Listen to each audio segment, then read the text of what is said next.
All right, hey, it's been a while since I've done a video, so I wanted to this is something I've been wanting to do for a little while now because it addresses a very specific issue that I've had in the near future, or in the recent past rather.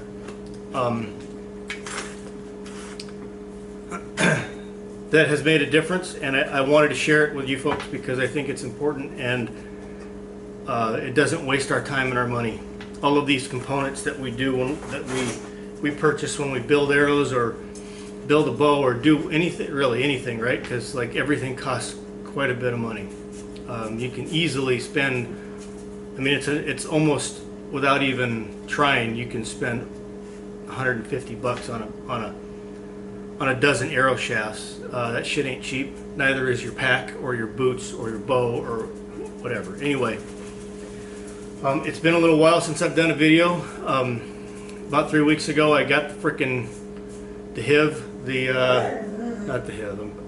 the frickin' China virus, the COVID-19 virus. That came down with that. I was one of 5 guys in my work unit that wound up with the damn thing, and if you can avoid it, do so at all costs.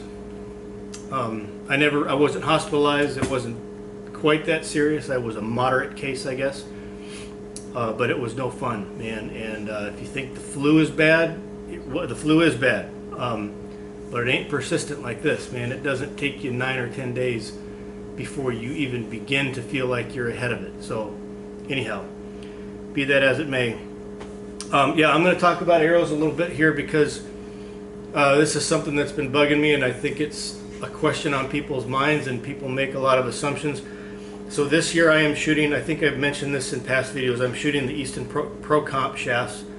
I've been on these things since late last year and have been extremely pleased with the consistency and the quality, not only of the product itself, but with the end product. So the flight that I'm getting out of them proves to me essentially that like this is a good system. They've put together a good arrow. The Easton Pro Comp is an aluminum core carbon outer hybrid construction. So it's, if you're familiar with the old ACC, which is now like no longer discontinued, this is like a 1/66 inside diameter version of an ACC. I think the ACCs were 204s. I think, pretty sure. Anyway, it's a micro diameter shaft. It's a 4mm shaft on the outside, 0.166 on the interior dimension, which creates, gives you some restrictions, right? Obviously, with a 1/66 inside diameter, you're restricted to using deep 6 components in everything else, or the Valkyrie system, center pin system, which is designed specifically for that diameter arrow. I have used Valkyrie. I really like the Valkyrie system, and I will continue to use them and rely on that system into the future. However, this year, given the hype and all the marketing and the notable people that have gone to the Ironwill system, I decided I wanted to try that so that I know personally what it's like, what it's like to build with it, what it's like in flight, how consistent it is. I want to see that shit myself, because there's a ton of swinging dicks out there that all profess this is the latest and greatest. Some certainly more trustworthy and believable than others. But the popularity, obviously, of Ironwill Outfitters has completely gone through the roof. And if you give me a second, I'm going to let my dog in the door because she's out here in the garage with me.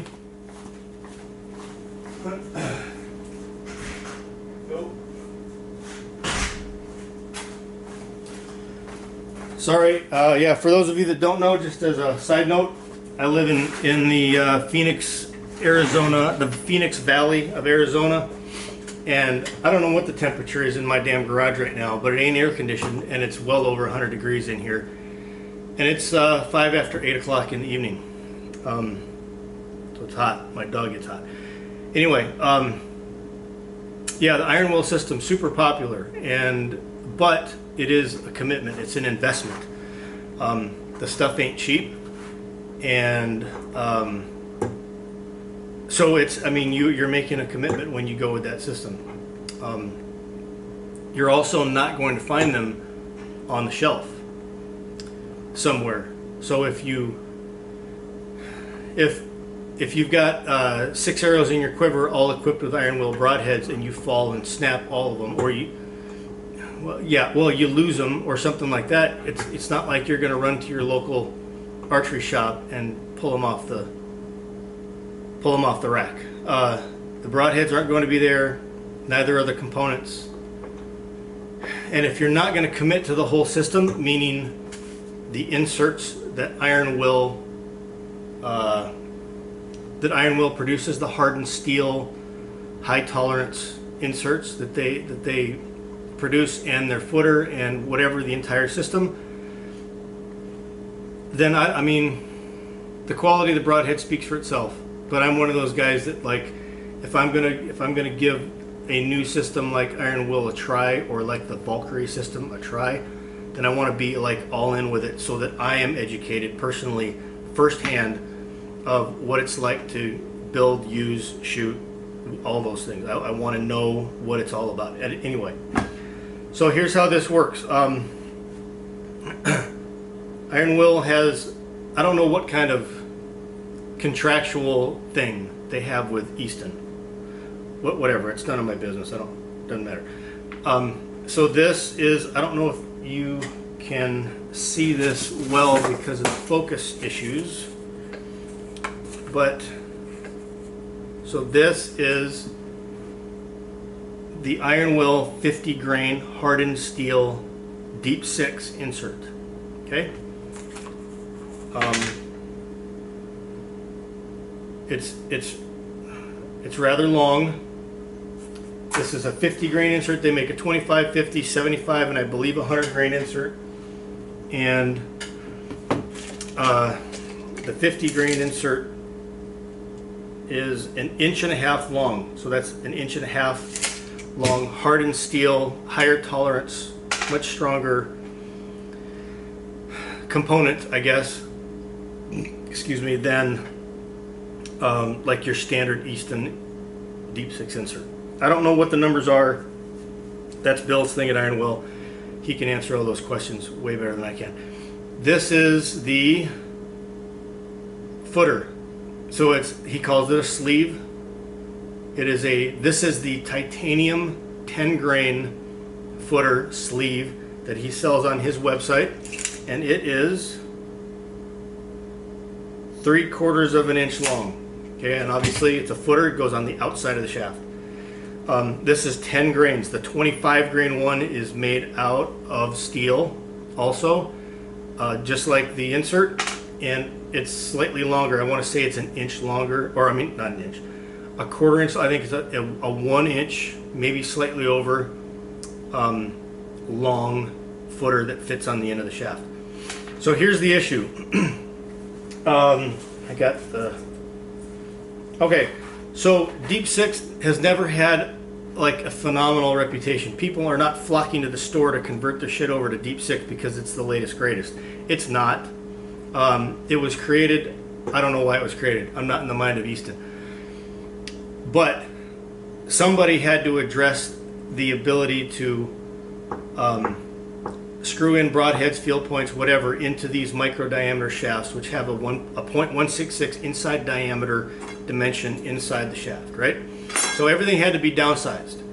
So that led to a downsized, much narrower, thinner insert, screwed or threaded rather insert, and then it led to broadheads and field points that had a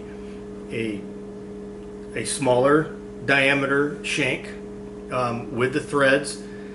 And I want to say, I don't remember what the numbers are. If you go just by the strength of that Deep 6 head, the shank, and the reduced diameter, and a standard or a 204, which is just one step up, a 204 diameter component, they're like I guess the percentage of strength that you gain by going up to that, or the percent of strength you lose by coming down to the Deep 6 system, I mean, it is significant. It's enough for most people who are simply listening to recommendations and reviews and test results on things like steel drums, whatever, it's enough to make people shy away from the system. It did for me. Like, it wasn't really worth it up until this point. But here's the deal. So Ironwill manufactures these things themselves, and it's hardened steel. It's not just aluminum. It's not just a metal thing that goes in there that's threaded to allow something to attach to it. This is hardened, high quality, high tolerance steel. So the component itself is stronger. They're custom made because I don't believe Easton produces a 50 grain insert in the Deep 6. I think you have to wind up going with brass weights or some kind of screw-in system like the gold tip system, whatever that's called. At any rate, hardened steel system. Now that's going inside a shaft that has an aluminum core. So, and then it's wrapped in carbon. And then I'm putting this footer over it, even though it's only, what would I say, 3/4 of an inch? A titanium footer, or if I were to go with the heavier versions, the steel footer that's 25 grains or 50 grains. So now I have this multi-layered sandwich, which gives me confidence. I have hardened steel wrapped in aluminum, wrapped in carbon, and then capped off with titanium, or in the case of the other ones, steel. And then I screwed the broadhead into it, which the Ironwill broadheads, what does he say, A2 tool steel, high precision, high tolerance, hardened steel points, whether it's the broadhead or the field points, the target points. That now goes down inside the shaft and screws into the hardened steel insert. So I feel like when it comes to the Deep 6 system, this is, I don't know if it gets stronger.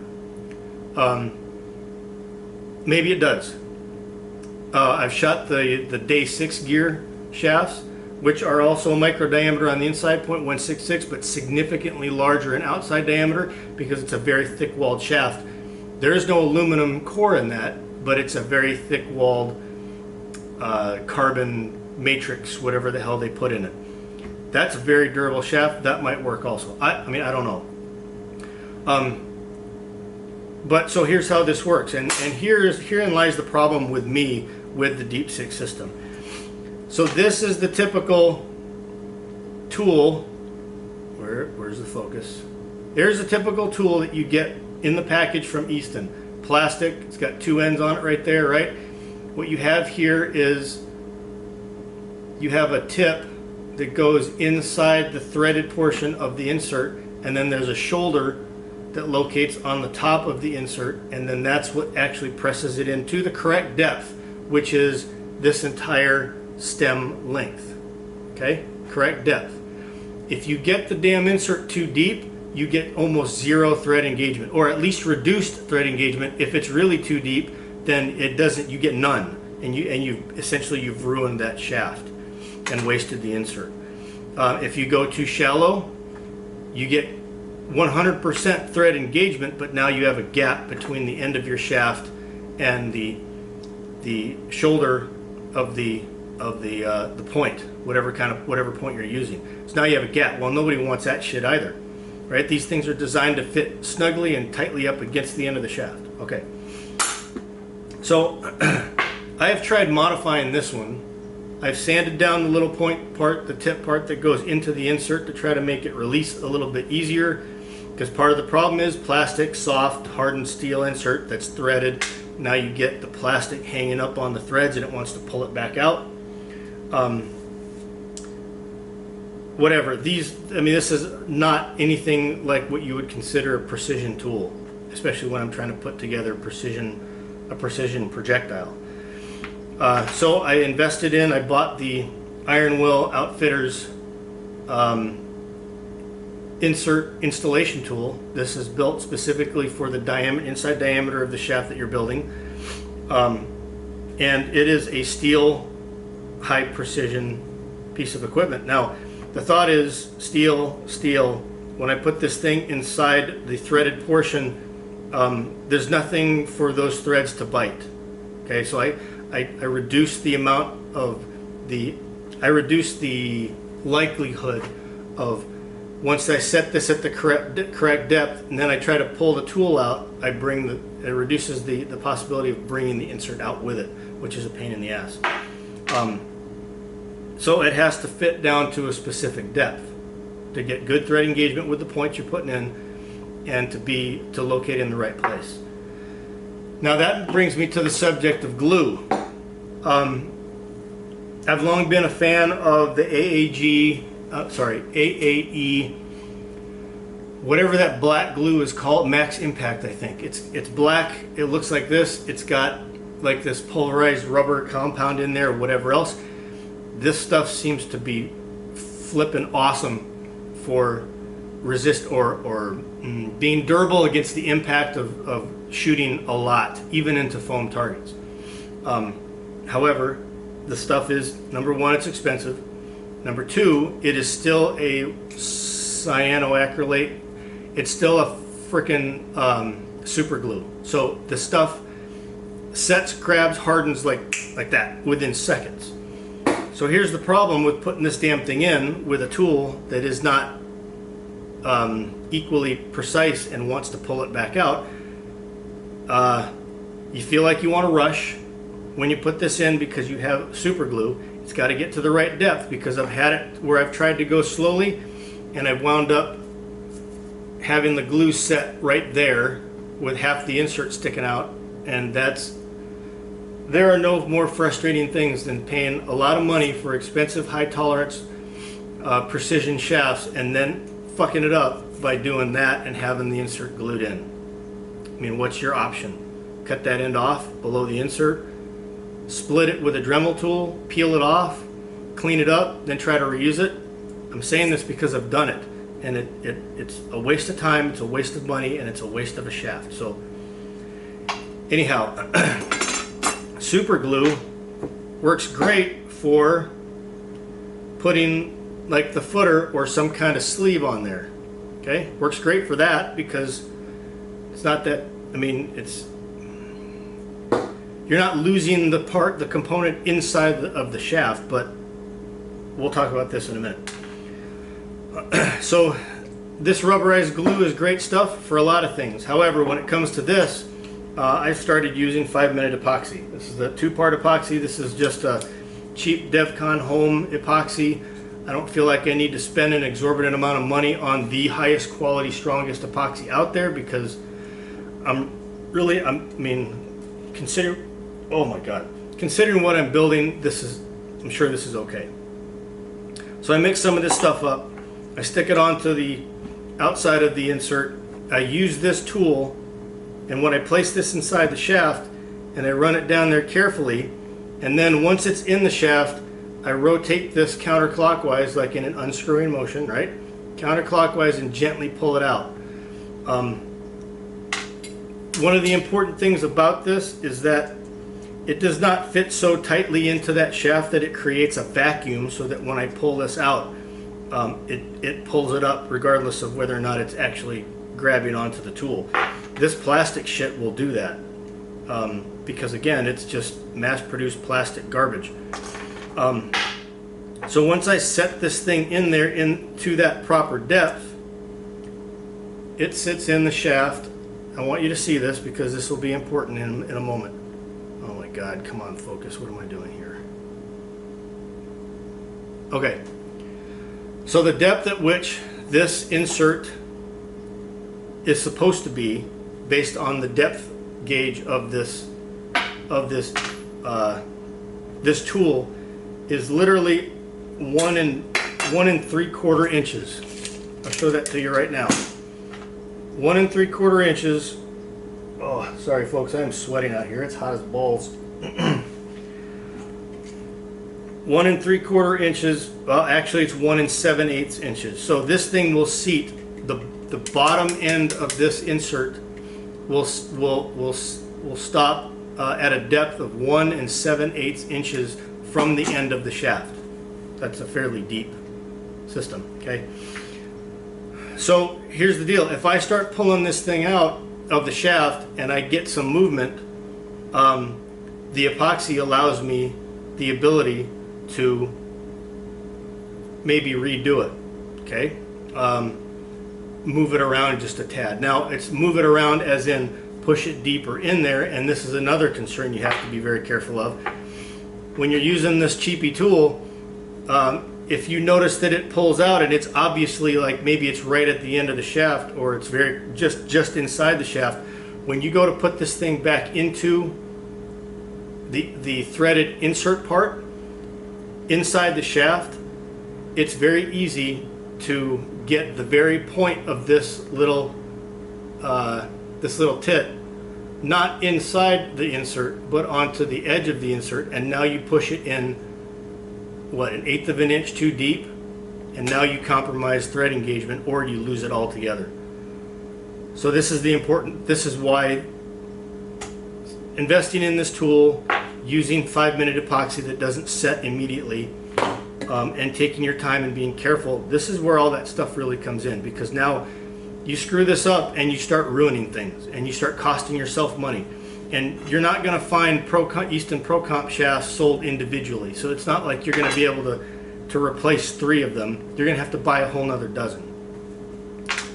If you're using different shafts, an axis, even maybe a match grade axis, you can probably buy those individually, and that is an advantage, because you have the ability to make a mistake and not have to dump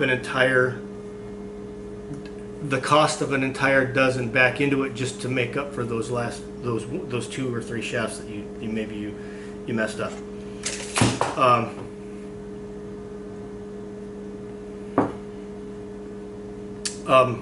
With the footer, with the sleeve, yes, you can use this super glue stuff. However, here's what I suggest. You glue in the insert using that epoxy. You make sure you got it right. You let that set for a half an hour, maybe an hour, whatever makes you comfortable. Then you dry fit the sleeve onto the end of the shaft. Then you screw your point in there, and make sure that you're getting good thread engagement and it seats all the way to the bottom. Now here's what I suggest. Use the epoxy again for this sleeve. When you go to put it all together, put the sleeve put some epoxy on the end of the shaft, spin this thing into it. Make sure you don't have any epoxy leaking out into the center of the shaft where the point goes, because that can create problems of its own. Now take a point and screw it into the insert. Don't crank it down tight, just screw it in until it stops, and then spin test the whole thing. Now, if you get a little bit of a wobble, that may be because this footer or this sleeve is not completely square. Maybe you have a problem there with the actual end of the shaft being square. With the epoxy, you have the ability to take that off, clean off the end real quick, square up the end of that shaft, clean it up, redo it, whatever. You also have the ability, we've all had that thing where we'll spin test it and it wobbles just a little bit, and we'll turn the outsert and then we'll spin it again and it'll take that wobble out, and now everything spins true.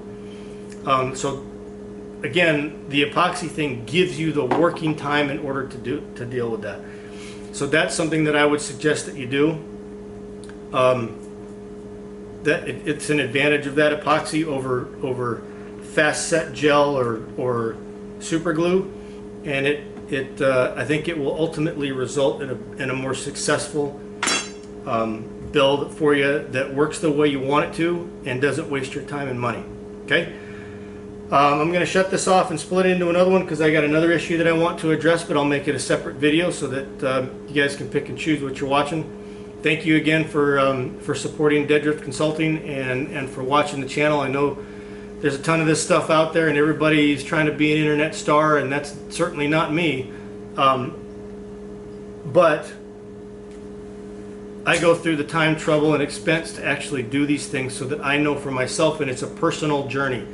It's what I choose to do. And when I come across little things like this, to me, I want to share it. I mean, that's really kind of the point. This allows me to have the knowledge, the personal first-hand knowledge, not only to create these videos and help folks out anonymously, but in my part-time job at Ross Outdoors in Phoenix, it gives me the knowledge to be able to speak to somebody who says, hey, you know what, I've heard a lot about these Ironwill components.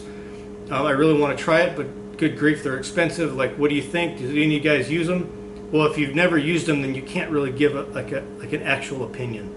And I'm not the guy that's going to bullshit you and say, well, I've seen them, or a buddy shoots them. Or I want to be the guy that says, yes, I've built them, I've shot them, I've killed with them, still to come. But I've done all these things with them, and I can give you these. This experience firsthand. Okay, thanks again. I appreciate everything. Check out the other videos if you can, and we'll see you on the next one.